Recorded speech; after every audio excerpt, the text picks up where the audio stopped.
Salut tout le monde, cette nouvelle vidéo vient s'inscrire dans le cadre des cours donnés à distance, notamment en ce qui concerne le dernier module de la première année du baccalauréat, Antigone de John Anouilh. Cette séance, cette activité sera consacrée à une étude de texte, notamment l'étude du texte du premier extrait de l'œuvre, à savoir le prologue. Alors, comme première étape, nous allons nous intéresser à une mise en situation. Cette mise en situation nous poussera à poser des questions qui seront des questions banales, comme les questions que nous avons eu l'habitude de poser lorsqu'on s'est demandé à chaque fois quel est le titre de l'œuvre, quel est le nom de l'auteur, lorsque nous avons fait l'étude de la boîte à merveilles, du dernier jour d'un condamné. Donc, première question, quel est le titre de cette œuvre? Bien sûr, c'est Antigone. Qui est l'auteur? John Anouilh. À quel genre appartient cette œuvre? C'est une tragédie moderne. Et là, bien sûr, la question qui se posera, qu'est-ce qu'une tragédie? Qu'est-ce qu'une tragédie moderne?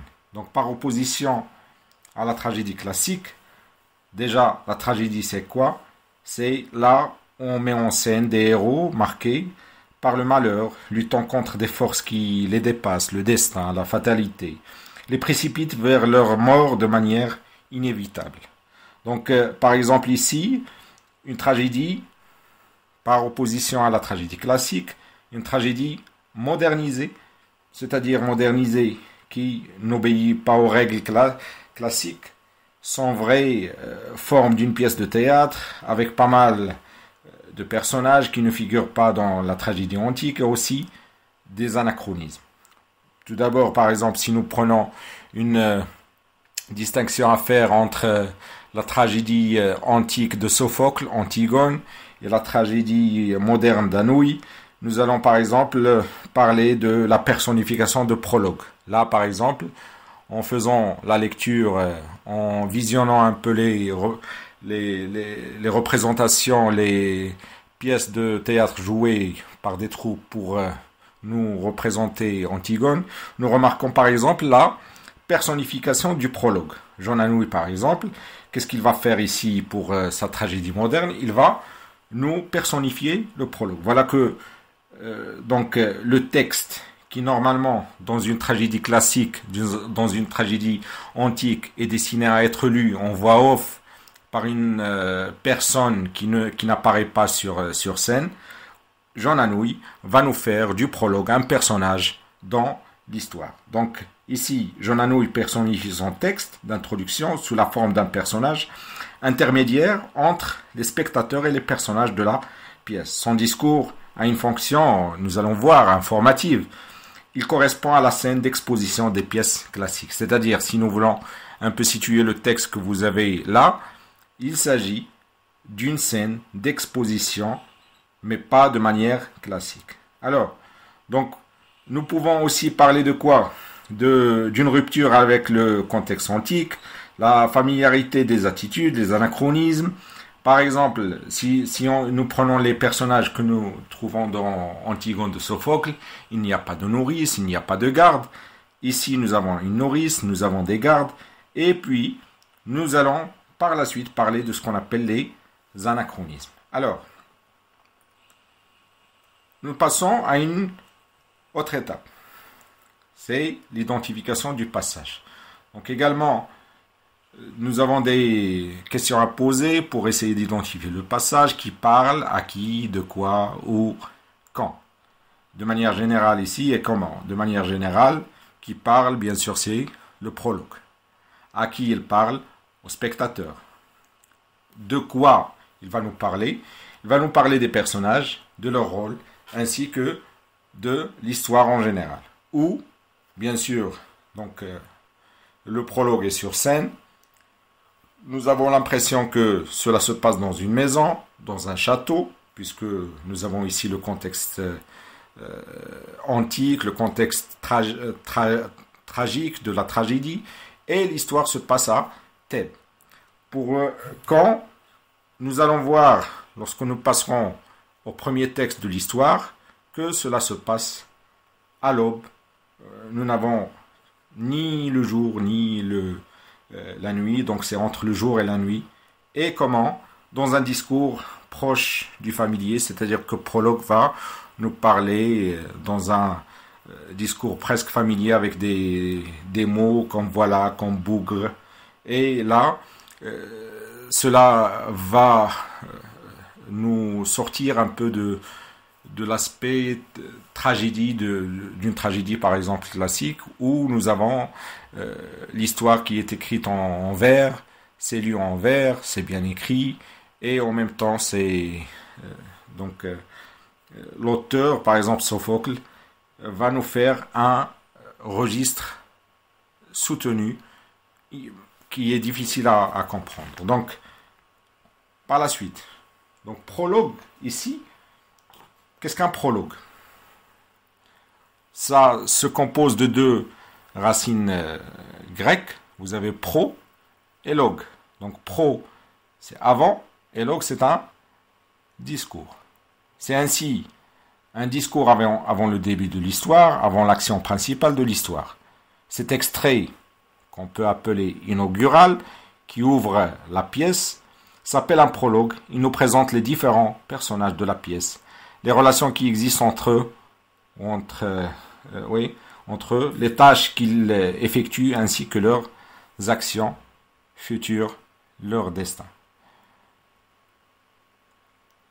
Alors, donc ici, par exemple, une lecture s'impose, c'est-à-dire que nous sommes invités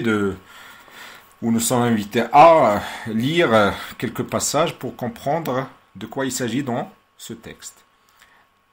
Je lis, un décor neutre, 3 portes semblables, au lever du rideau, tous les personnages sont en scène. Ils bavardent, tricotent, jouent aux cartes. Le prologue se détache et s'avance. Ici, bien sûr, si nous parlons de la forme d'un texte théâtral, nous voyons bien un texte qui est en italique. Ce texte précède un nom de personnage. Donc ici, nous sommes devant des didascalies, un ensemble de phrases qui nous informe sur le paralangage, le paratexte, un peu de la scène et de la pièce. Donc ici, nous avons pas mal d'informations. On a un décor neutre, ça veut dire on ne peut pas déterminer où se passe vraiment l'histoire. Il y a 3 portes semblables. Au lever du rideau, tous les personnages sont en scène. Tous les personnages sont en scène. Qu'est-ce qu'ils font ces personnages? Ils bavardent, qui est... rappelons-le, ce qu'on vient de dire, par exemple, en parlant en parlant de l'identification du passage, nous avons dit que comment prologue va nous parler, ça sera dans un discours proche du familier. Alors, donc, il bavarde, tricote, joue aux cartes. Et c'est là, par exemple, qu'on va souligner joue aux cartes. Donc, c'est une activité faite par des personnages sur scène. Jouer aux cartes, c'est un fait nouveau qui se fait en 20e, 19e, 18e siècle, mais jamais en siècle antique. Le prologue, donc, va prendre la parole. Voilà, ces personnages vont jouer l'histoire d'Antigone. Antigone, c'est la petite maigre qui est assise là-bas et qui ne dit rien. Elle regarde de droit devant elle. Elle pense qu'elle va être Antigone tout à l'heure. Qu'elle va surgir soudain de la maigre, jeune, fille noiraude et renfermée. Une personne ne prenait au sérieux dans la famille et se dressait seule en face du monde. Seule en face de Créon, son oncle, qui est le roi. Elle pense qu'elle va mourir, qu'elle est jeune et qu'elle aussi, elle aurait bien aimé vivre. Mais il n'y a rien à faire. Elle s'appelle Antigone et il va falloir qu'il joue son rôle jusqu'au bout. Donc si on revient à la définition donnée pour Antigone, nous avons bien signalé qu'Antigone, c'est anti-gone, anti-contre, gone, tout ce qui est ordre, tout ce qui est règle. Donc là, on voit bien que le texte s'ouvre sur quoi? Sur une description d'Antigone, sur aussi l'histoire d'Antigone, ce qu'elle fait, ce qu'elle aimerait faire et ce qu'elle fera. Ce qu'elle fait, donc elle est là, elle est toute seule, elle est isolée. Ce qu'elle aimerait faire, c'est, il aurait bien aimé vivre, mais ce qu'elle fera, ça veut dire c'est qu'elle va mourir. Donc ici, nous voyons que dans la présentation du prologue, à chaque fois, il y a quoi?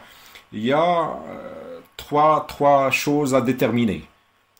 Qui est ce personnage? Son nom, son caractère, son portrait physique et même moral, puis par la suite, ce qu'il est en train de faire, quel est son rôle dans l'histoire, et puis, ce qui est très important, c'est que dès le départ, nous avons pour chaque personnage ce qu'on appelle le destin, ce qu'elle aura à la fin comme destin, comme fatalité. Par exemple, ici, on apprend que Antigone doit ou va mourir.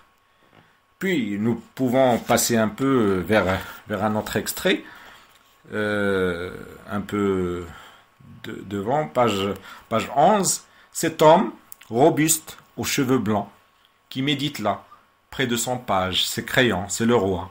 Il a des rides, il est fatigué, il joue au jeu difficile de conduire les hommes. Avant du temps d'Œdipe, quand il n'était que le premier personnage de la cour, il aimait la musique, les belles reliures, les longues flâneries chez les petits antiquaires de Thèbes. Mais Œdipe et ses fils sont morts. Il a laissé ses livres, ses objets, il a retroussé ses manches et il a pris leur place. Donc encore ici, nous sommes devant une description de Créon. Il est robuste, il a les cheveux blancs, il médite là, il est à côté, si on parle de la disposition des personnages sur scène, nous allons revenir là-dessus plus tard, près de son page, c'est Créon. C'est qui Créon? C'est le roi. Il est comment? Il a des rides, il est fatigué, il joue au jeu difficile de conduire les hommes. Et on explique par exemple comment il était avant d'être roi et qu'est-ce qu'il doit faire maintenant en étant roi. Et on peut même continuer la lecture pour découvrir que ce n'est pas quelque chose qu'il a choisi, qu'il est obligé de faire ce travail malgré lui, etc. Donc on va présenter d'autres personnages. Nous pouvons aller vers la fin de la page 12.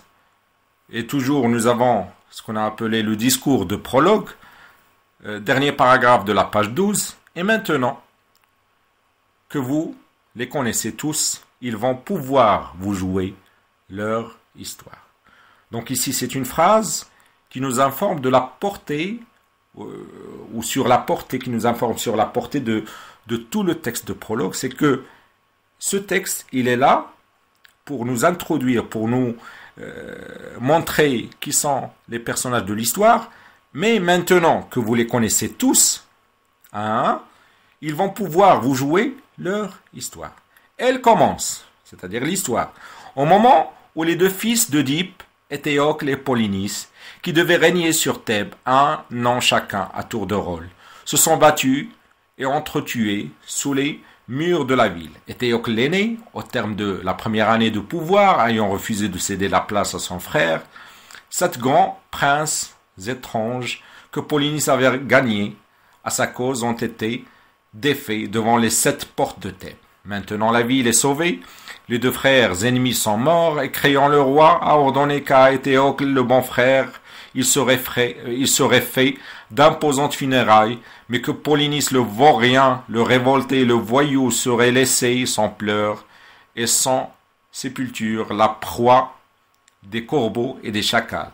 Quiconque osera lui rendre les devoirs funèbres sera impitoyablement puni de mort. Donc ici, à la fin du discours de prologue, qui va laisser place à une autre scène de la pièce de théâtre d'Antigone, nous avons ici un peu l'avant-histoire, c'est-à-dire que tout tourne autour de cette bataille perdue par les 2 frères, parce que les 2 sont morts, ils ne sont pas sur scène, parce qu'ils ne sont plus en vie. Donc ici, tout se résume à cet événement qui est la bataille, qui a donné comme fin la mort des 2 frères. Mais le nouveau roi Créon va ordonner qu'à Éthéocle, le roi légitime à ce moment-là, qui a essayé de défendre Thèbes, on va lui faire d'imposantes funérailles, Alors que pour l'autre, pour Lénis, qui a invité même des princes étranges à la ville pour essayer de prendre le trône à son frère, voilà que à celui-là, on doit le laisser sans pleurs et sans sépulture, et il sera la proie, ça veut dire qu'il peut être mangé par les corbeaux et les chacals, et quiconque osera lui rendre les devoirs funèbres sera impitoyablement puni de mort. Voilà que l'idée de la peine de mort se retrouve aussi dans l'histoire d'Antigone. C'est-à-dire que toute personne qui va essayer d'enterrer Polynice sera condamnée à mort. Et donc c'est là toute l'histoire d'Antigone qui va par la suite, on verra, essayer d'enterrer son frère parce qu'il croit que c'est son devoir. Alors, donc ici, dans ce prologue, on a une présentation du temps. Au début, comme nous avons vu, c'est le soir, c'est entre le soir et le jour, c'est l'aube. Nous allons voir par la suite que c'est vraiment l'aube. Il y a un va-et-vient entre le passé, le présent et le futur. Pas mal de personnages on indique leur passé, puis leur présent, et ainsi leur futur. Nous avons un présent d'énonciation pour décrire l'état actuel des personnages et les présenter. Le passé pour rapporter les événements qui constituent l'intrigue. Le futur pour anticiper les événements qui marquent le sort des personnages ou des personnages principaux. Donc ici, c'est essentiellement une présentation de temps dans cet extrait. Puis par la suite, c'est aussi une présentation de l'histoire. Vers la fin, le prologue veut nous faire part de quoi? Quelle est la fin de l'histoire? Il nous raconte l'histoire et marque le sort des personnages principaux. C'est-à-dire qu'à partir de prologue, on sait bien qui va mourir à la fin, qui va rester en vie. Les deux frères sont morts et créant le roi ordonna que Polynice soit laissé sans pleurs et sans sépulture.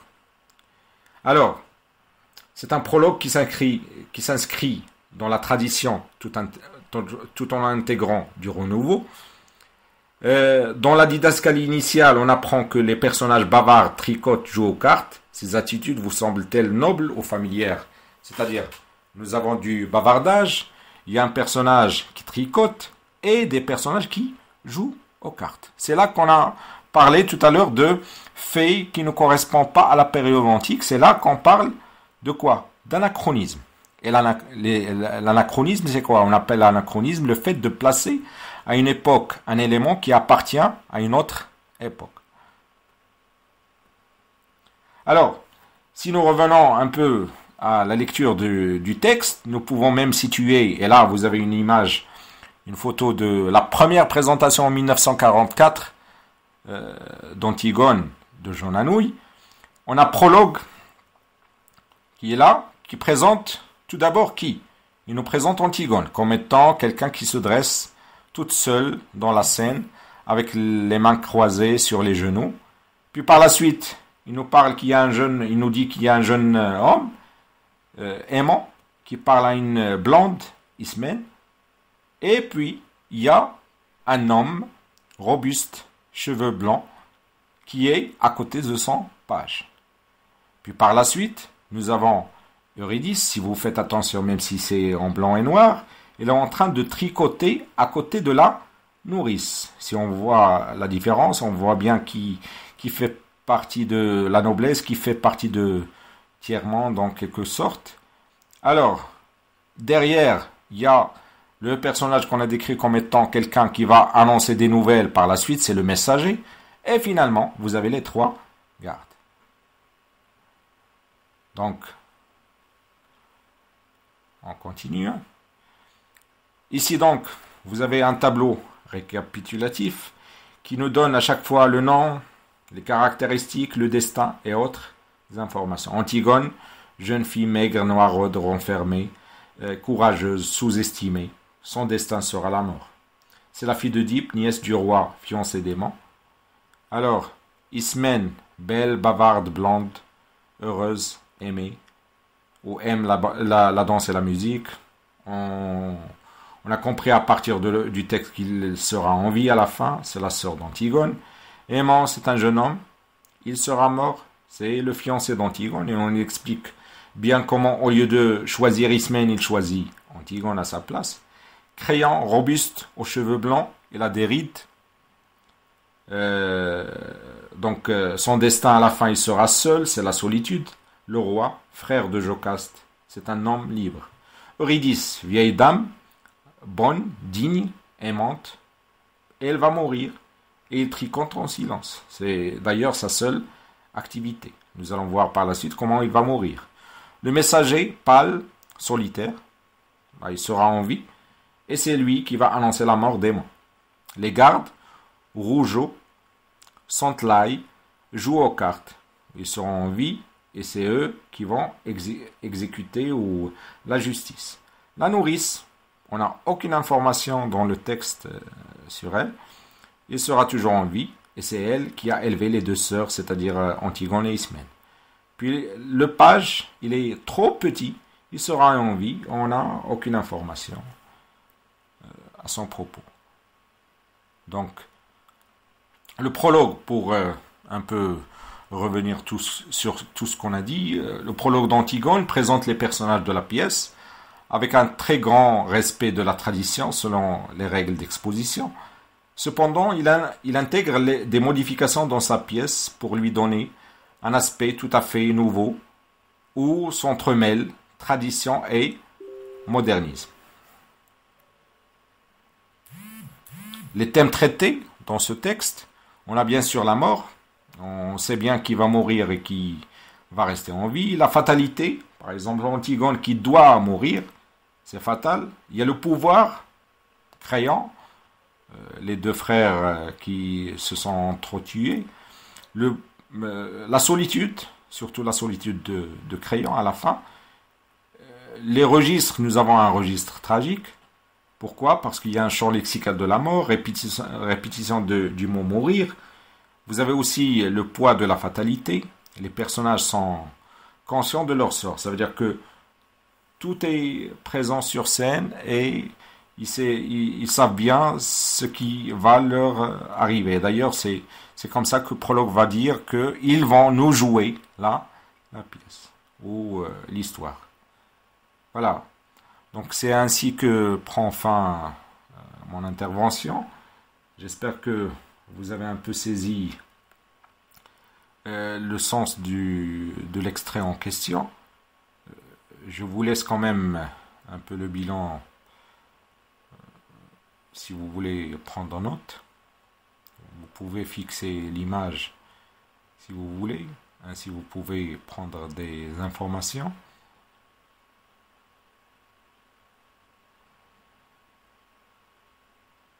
Prologue, les thèmes, registre.